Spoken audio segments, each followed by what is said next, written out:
বাংলাদেশে কোটা সংস্কার আন্দোলন ঘিরে গত 18 জুলাই ব্যাপক সহিংসতা ছড়িয়ে পড়ে ঢাকাসহ সারা দেশে। ওই দিন রাত থেকে সারা দেশে ইন্টারনেট সেবা বন্ধ হয়ে যায়। এর 5 দিন পর 23 জুলাই রাত থেকে পরীক্ষামূলকভাবে সীমিত পরিসরে চালু হয় ব্রডব্যান্ড ইন্টারনেট সেবা। তবে মোবাইল ইন্টারনেট বন্ধই ছিল। বিধিনিষেধ আমরা প্রত্যাহার করে নিচ্ছি এবং বাংলাদেশে টানা 10 দিন পর 28 জুলাই থেকে ফের ইন্টারনেট চালু করার সিদ্ধান্ত নেয় সরকার। কিন্তু ফেসবুক, হোয়াটসঅ্যাপ সহ অন্যান্য সামাজিক যোগাযোগ মাধ্যম বন্ধ রাখার সিদ্ধান্ত হয়। অবশেষে 31 জুলাই সব সামাজিক যোগাযোগ মাধ্যম খুলে দেওয়া হয়েছে। যে কারণে এই 2 সপ্তাহে বিশ্বজুড়ে যেসব ঘটনা ঘটে গেছে তার অনেক কিছুই জানে না বাংলাদেশের মানুষ। আসুন জেনে নেই এই কয়দিনে কি ঘটেছে বিশ্বে। ছোট ছোট বাচ্চা মারা যাচ্ছে, বারান্দায় যায় শুট করা হচ্ছে।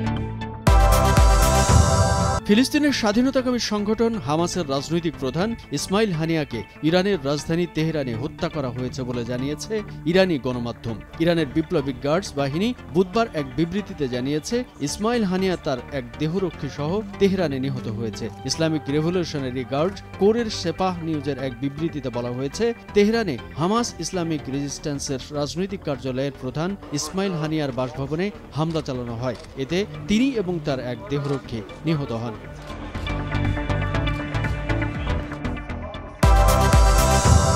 এদিকে যুক্তরাষ্ট্রের পরবর্তী প্রেসিডেন্ট নির্বাচন অনুষ্ঠিত হবে আগামী 5 নভেম্বর। এতদিন নিশ্চিত ছিল এই নির্বাচনে বর্তমান মার্কিন প্রেসিডেন্ট জো বাইডেন এবং সাবেক প্রেসিডেন্ট ডোনাল্ড ট্রাম্পের মধ্যে তীব্র প্রতিদ্বন্দ্বিতা হবে। কিন্তু গত 21 জুলাই আচমকা সরে দাঁড়ানোর ঘোষণা দেয় বাইডেন। তার জায়গায় ভাইস প্রেসিডেন্ট কমলা হ্যারিস প্রার্থী হবেন বলে জানান এই ডেমোক্র্যাট নেতা। We cannot look away in the face of these tragedies. অন্যদিকে বাংলাদেশি বংশোদ্ভূত ব্রিটিশ নাগরিক আফসানা বেগম সহ লেবার পার্টির 7 এমপিকে 6 মাসের জন্য বহিষ্কার করা হয়েছে। দেশটির সাবেক ছায়া অর্থমন্ত্রী জন ম্যাকডোনাল্ডও এই তালিকায় রয়েছে। যুক্তরাজ্যের পার্লামেন্টে স্কটিশ ন্যাশনালিস্ট পার্টির আনা 2 সন্তানের সুবিধার সীমা তুলে নেওয়ার পক্ষে ভোট দেওয়ায় তাদের বহিষ্কার করা হয়।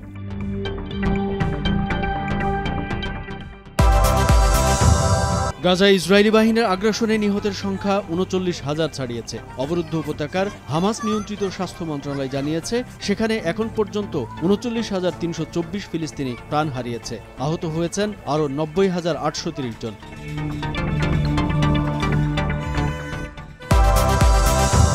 এদিকে প্যারিস অলিম্পিকের উদ্বোধনী অনুষ্ঠানের কয়েক ঘন্টা আগে গত 26 জুলাই ফ্রান্সের উচ্চগতির রেল অবকাঠামোয় একাধিকবার অগ্নিসংযোগের ঘটনা ঘটে। এতে কার্যত অচল হয়ে যায় রেল যোগাযোগ। দেশটির জাতীয় ট্রেন অপারেটর SNCF এর প্রধান জানিয়েছে, এই হামলায় অন্তত 8 লাখ যাত্রী ভোগান্তিতে পড়েন। ট্রেনগুলোকে বিভিন্ন ট্র্যাকে ঘুরিয়ে দেওয়া হলেও অনেকগুলো শিডিউল বাতিল করতে হয়েছিল।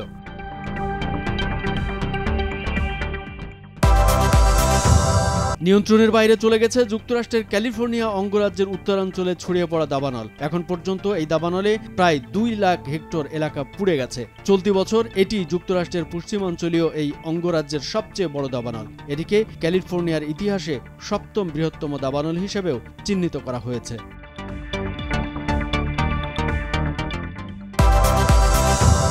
তাইওয়ান ও ফিলিপাইনে টাইফুন গেমির প্রভাবে ভয়াবহ বন্যা এবং ভূমিধসে অন্তত 21 জন নিহত হয়েছে। একই টাইফুনের কারণে চীনের দক্ষিণ পূর্বাঞ্চলীয় ফুজিয়ান প্রদেশ থেকে 1.5 শতাধিক মানুষকে নিরাপদ আশ্রয়ে সরিয়ে নেওয়া হয়। টাইফুনের সময় ফিলিপাইনে প্রায় 15 লাখ লিটার তেল নিয়ে একটি ট্যাঙ্কার ডুবে গেছে। সেখান থেকে বিপুল পরিমাণ তেল সাগরের পানিতে ছড়িয়ে পড়ছে।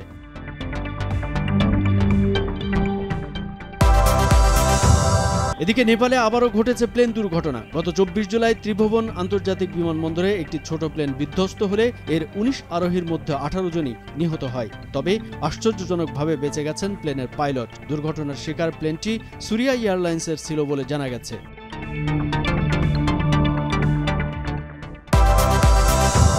নিজ দেশের সরকারের বিরুদ্ধে বিক্ষোভ করার জেরে সংযুক্ত আরব আমিরাতের 57 বাংলাদেশিকে দীর্ঘমেয়াদে কারাদণ্ড দেওয়া হয়েছে। গত 19 জুলাই আমিরাতের বিভিন্ন রাস্তায় দাঙ্গায় উস্কানি ও জড়ো হওয়ার অপরাধে অন্তত 3 জনকে যাবজ্জীবন, 53 জনকে 10 বছর ও 1 জনকে 11 বছরের কারাদণ্ড দেয় স্থানীয় একটি আদালত। সাজা শেষ হলে তাদের নিজ দেশে ফেরত পাঠানো হবে। কামরুজ্জামান আরিফ, ভোরের কাগজ।